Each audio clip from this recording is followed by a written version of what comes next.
So, good morning sa lahat. Nandito naman tayo ngayon sa aking mga alagang baboy, guys. Malalaki na sila, guys. Tatlo na lang sila ito kasi nabibili na yung ano nito, guys. Yung dalawa. Gagamitin panghanda sa birthday. Ayong, ano, libo. Ayan sila, oh.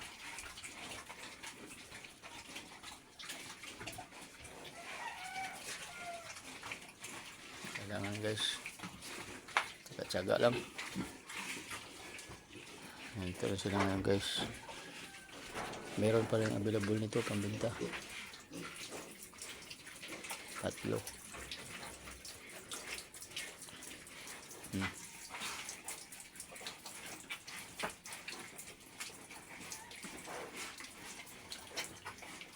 Sila.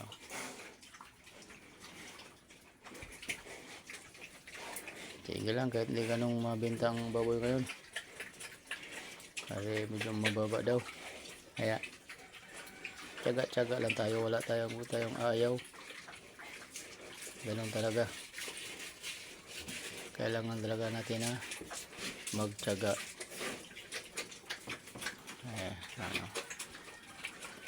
Bigla lang to, guys. Baka may bibili ng biglaan. Kailangan dito tayo nakintay sa kanyo.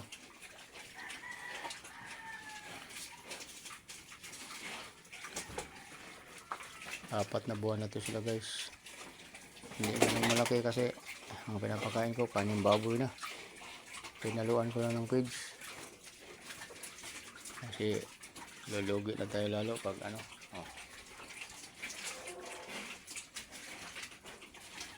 Ayan sila, oh.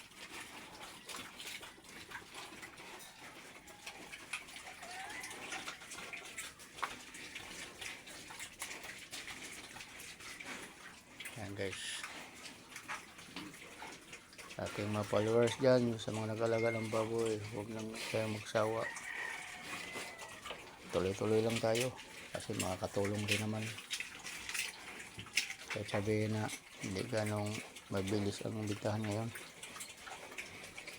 At ang malaga, mayroon tayong, pag may naghanap, mayroon tayong pag-dispatch sa ibibinta. Ano.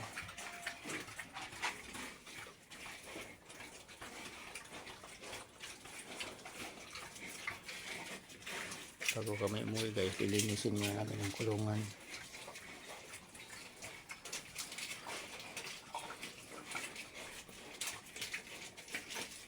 Ito sila ngayon, oh. Malaki na.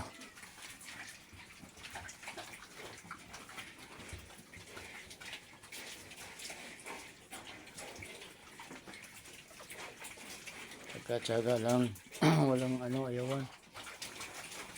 Ganito ang mag-aalaga ng baboy.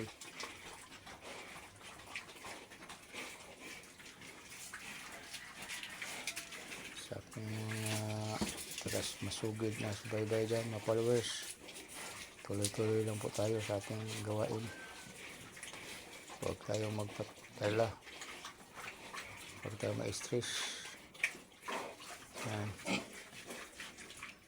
Kaya, guys, thank you for watching, guys, sa ating mga followers at aking subscribers. Magandang umagang muli. Bye-bye.